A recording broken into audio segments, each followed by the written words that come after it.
दोस्तों एआई का ज़माना चल रहा है, तो ऐसे में हम किसी चार्ट को मैन्युअली क्यों एनालाइज करें। और अभी रिसेंटली गूगल ने अपने जेमिनी का एक अपडेटेड वर्जन भी निकाला है, तो हमने सोचा कि क्यों ना हम जेमिनी का यूज़ करके किसी भी चार्ट को एनालाइज करें। साथ ही हम यहाँ पर जेमिनी का यूज़ करके कुछ पाइन स्क्रिप्ट कोड्स भी लिखाएंगे जिसको जाकर हम ट्रेडिंग व्यू में यूज़ करेंगे। तो बहुत ही इंपॉर्टेंट वीडियो होगी, इसलिए पूरा ध्यान से ज़रूर देखिएगा। तो देखिए, सबसे पहले हमने जेमिनी में लॉगिन कर लिया है। ये अभी जो इसका नया मॉडल आया ना, इसमें बहुत ही रिफाइंड इमेजेस बना रहा है। तो सबसे पहले मैं क्या करता हूँ, मैं चला जाता हूँ यहाँ पर अपना ट्रेडिंग व्यू में जाकर जिस चार्ट को एनालाइज करना चाहता हूँ उस चार्ट को मैंने ओपन कर लिया है और उसकी यहाँ से एक इमेज में डाउनलोड कर लेता हूँ।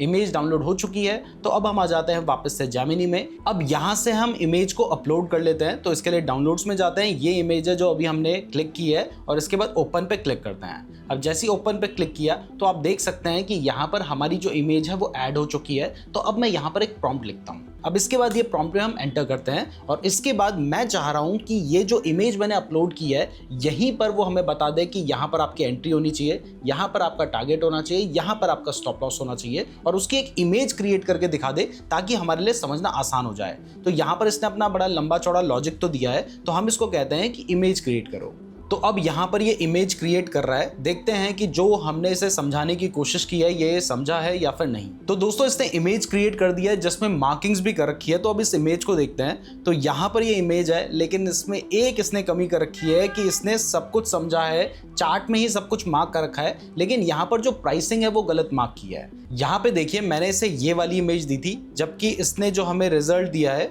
वो ये इमेज है। मतलब इसने इमेज में तो उतना एक्यूरेटली काम नहीं किया। तो चलिए, इसने जो हमें थ्योरी में लॉजिक दिया था वो भी समझ लेते हैं। तो सबसे पहले इसने अपना लॉजिक बताया जिसमें इसने कहा है कि प्राइस डाउन ट्रेंड में चल रही थी और अब देख के लगता है कि यहाँ पर प्राइस थोड़ी सी स्टेबल हो रही है और यहाँ से रिवर्सल के चांसेस बन रहे हैं। ये इसने पूरा एनालिसिस करके बताया है, जो कि काफी सही लग रहा है। अगर आप चार्ट को देखेंगे तो यहाँ पर आपको दिखाई दे रहा है कि कुछ लॉन्ग विक कैंडल्स हैं और मार्केट शार्प डाउन ट्रेंड में था भी, और उसके बाद थोड़ा बहुत स्टेबल होता हुआ नजर भी आ रहा है। तो यहां तक हमें समझ आ गया है कि जेमिनी थोड़ा बहुत आइडिया तो दे सकता है कि मार्केट ऊपर जा रहा है, मार्केट नीचे जा रहा है, इस जगह पर बाय करना चाहिए, शॉर्ट करना चाहिए। तो ये बेसिक आइडिया आपको जेमिनी से मिल सकता है। लेकिन अब सवाल उठता है कि क्या ये हमारे लिए एक ट्रेडिंग स्ट्रेटजी प्रिपेयर भी कर सकता है। तो चलिए ये देखते हैं। लेकिन उससे पहले, अगर आप क्रिप्टो के फ्यूचर्स में ट्रेड करना चाहते हैं जहां पर 200 टाइम्स तक का लेवरेज भी मिल जाता है, 30% का टैक्स भी एप्लीकेबल नहीं होता है और आप 24/7 भी ट्रेड कर सकते हैं, तो इसके लिए मैंने आपको डेल्टा एक्सचेंज का लिंक डिस्क्रिप्शन पे दे रखा है, वहां से अपना अकाउंट ओपन कर सकते हैं। और इसके अलावा नीचे हमने आपको एक गूगल फॉर्म का लिंक दे रखा है, उस फॉर्म को फिल करके आप हमारे आगे आने वाले गिवअवेज के लिए एलिजिबल भी हो सकते हैं। इसलिए डिस्क्रिप्शन में दिए हुए लिंक से ही अपना डेल्टा एक्सचेंज में अकाउंट ओपन कीजिएगा। तो अब हमें जेमिनी से एक ट्रेडिंग स्ट्रेटजी बनानी है, तो हम वापस से न्यू चैट पे आ गए हैं और उसके बाद जाकर हम यहाँ पर इसको एक प्रॉम्प्ट दे देते हैं।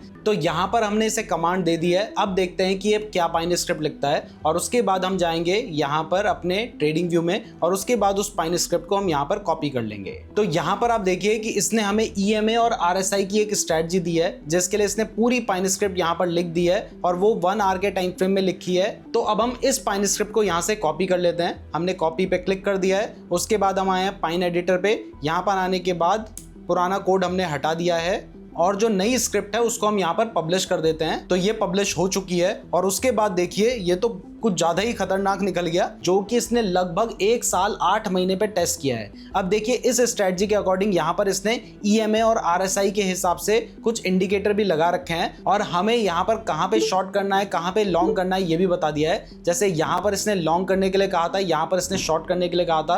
तो इसका मतलब है यहाँ पर ये जो ट्रेड होता है वो एग्जिट हो जाता है, इसमें हमें प्रॉफिट नहीं होता। लेकिन इस जगह पर इसने शॉर्ट करने के लिए कहा था, तो यहाँ पर आप शॉर्ट करते तो आप देख सकते हैं कि यहाँ पर जाकर भी अगर आप अपना ट्रेड एग्जिट करते तब भी आपको अच्छा खासा प्रॉफिट होता।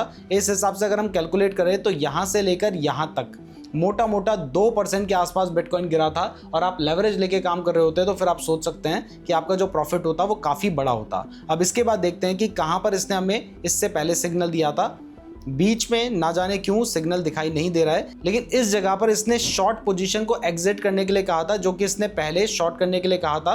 तो यहाँ पर हमें लॉस हो जाता, मतलब छोटे छोटे लॉस होते, लेकिन अगर आप देखेंगे तो बड़े बड़े प्रॉफिट भी इसने दिलाए। जैसे यहाँ पर इसने शॉर्ट करने के लिए कहा है और उसके बाद आप देख सकते हैं कि प्राइस बहुत ज़्यादा गिरी है। अब अगर हम इस स्ट्रैटेजी को अच्छे से देखें तो यहाँ पर इसने जो टोटल नंबर ऑफ ट्रेड्स लिए हैं वो 232 हैं। अब 232 आपको ट्रेड्स बहुत ज़्यादा लग रहे होंगे, लेकिन ये 1 साल 8 महीने के अंदर लिए हैं। मतलब मोटा मोटा 2-3 दिन के अंदर इसने एक ट्रेड लिया है, जो कि ज़्यादा नहीं है। जिसमें सबसे बड़ी बात है कि आपके जो विनिंग ट्रेड्स हैं वो सिर्फ 66 हैं और जो लूजिंग ट्रेड्स हैं वो 164 हैं। यानी ज़्यादा ट्रेड्स में नुकसान होता, लेकिन जो प्रॉफिट होता वो बहुत बड़ा होता, जिसकी वजह से ओवरऑल आप प्रॉफिट में आ जाते हैं। अब चलिए हम जेमिनी को ही बोलते हैं कि इस स्ट्रेटजी को थोड़ा सा इंप्रूव करो। तो अब मैं इसको कमांड दे रहा हूं कि इस स्क्रिप्ट को इंप्रूव करो ताकि जो हमारे लॉस हैं वो घट सकें। तो हमने वापस से एंटर पे क्लिक किया है। उसके बाद देखते हैं कि ये क्या आंसर करता है। तो ये कुछ तो इंप्रूवमेंट कर रहा है। जैसे इसने कहा कि मैं यहाँ पर एक वॉल्यूम का फिल्टर भी लगा देता हूँ। तो अब चलिए, अब वापस से हमारे सामने कोड आ चुका है और उसके बाद इसको कॉपी कर लेते हैं और वापस से आ जाते हैं हम अपना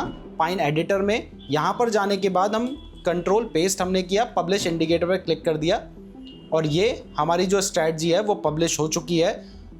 अब मेरे को बिल्कुल भी यकीन नहीं था कि ये एक्चुअल में प्रॉफिट बढ़ा देगा, मुझे लगा था नुकसान करवा देगा। तो इस बार हम इसको एक नई स्ट्रैटेजी बनाने के लिए बोलते हैं। तो यहाँ पर हमने लिखा है make a new pine script on a different and better strategy और उसके बाद एंटर पे क्लिक कर देते हैं। अब देखते हैं कि ये इस बार कौन सी स्ट्रैटेजी बनाता है और क्या वो इससे बेटर होती है या फिर नहीं। तो यहाँ पर इस बार इसने बॉलिंजर स्क्वीज ब्रेकआउट स्ट्रैटेजी बनाई है, जो कि एक एक्चुअल में अच्छी स्ट्रैटेजी है। तो चलिए इसको कॉपी कर लेते हैं और देखते हैं कि ये काम कर रही है या फिर नहीं। तो इसके लिए हमने इस स्ट्रैटेजी को कॉपी कर लिया है, पाइन एडिटर पे आ गए हैं, पेस्ट कर दिया और पब्लिश इंडिकेटर पे हम यहाँ पे क्लिक कर देते हैं। जैसे ही हमने पब्लिश किया तो अब देख सकते हैं कि ये जो स्ट्रैटेजी है काम नहीं कर रही है। इसका मतलब है कि आप जेमिनी का यूज करके स्ट्रैटेजी तो बना सकते हैं, लेकिन स्ट्रैटेजी को आपने बार बार टेस्ट करके देखना होगा, क्योंकि हो सकता है वो किसी स्ट्रैटेजी को बेटर बताए लेकिन वो बकवास निकले, जैसे इस केस में निकली है। वैसे अच्छी बात है कि इसने ऑटोमेटिकली इस इंडिकेटर को चार्ट पे अप्लाई कर दिया, स्ट्रैटेजी को अप्लाई कर दिया। हम चाहें तो यहाँ से थोड़ी सी सेटिंग्स भी चेंज करके देख सकते हैं। जैसे प्रॉफिट को हम 7% कर लेते हैं, स्टॉप लॉस को हम घटा के 1% कर लेते हैं। तो इस जगह पर हम देखें तो हमारी जो स्ट्रैटेजी है, मतलब ये जेमिनी के साथ क्या हो रहा है जो मैंने सोचा भी नहीं था। तो अब मैं वापस से क्या करता हूँ, यहाँ पे थोड़ी सी चेंजेस करता हूँ। मैं स्टॉप लॉस को बढ़ा के 2% कर लेता हूँ, टारगेट को बढ़ा के 8% कर लेता हूँ। तो अब इस केस में आप देख सकते हैं कि जो स्ट्रैटेजी है वो 12% के प्रॉफिट में आ गई है। मैं टारगेट को बढ़ा के अगर 10% कर दूं तो स्ट्रैटेजी में 13% का हमारा प्रॉफिट हो गया है। स्टॉप लॉस को घटा के 1% कर दूं तो सीधा 73% का यहाँ पे हमें प्रॉफिट दिखाई दे रहा है।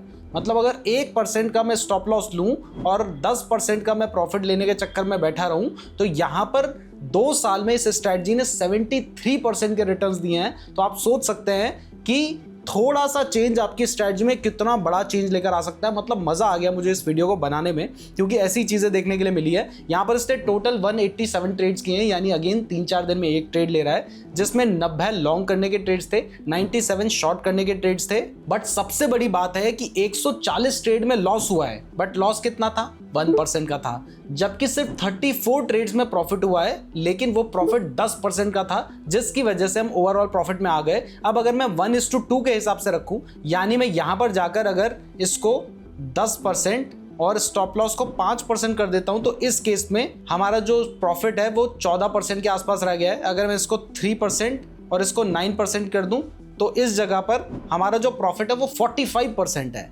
यानी सारा खेल है आपके टारगेट और स्टॉप लॉस का, और स्ट्रैटेजी तो आप जेमिनी से भी बना सकते हैं। तो मैं उम्मीद करता हूं कि वीडियो आपको पसंद आई होगी। मुझे तो बहुत ज़्यादा पसंद आई है, क्योंकि बनाने में बहुत मज़ा आया है, बहुत शॉकिंग रिजल्ट्स इसमें देखने को मिले हैं। तो वीडियो पसंद आई है तो वीडियो को लाइक और चैनल को सब्सक्राइब जरूर कर दीजिएगा। अगर आप क्रिप्टो के फ्यूचर्स में ट्रेड करना चाहते हैं तो डेल्टा एक्सचेंज का लिंक मैंने आपको डिस्क्रिप्शन में रखा है, और अगर आप क्रिप्टो ट्रेडिंग के बारे में डिटेल में सीखना चाहते हैं तो आप ये वाली वीडियो देख सकते हैं। धन्यवाद।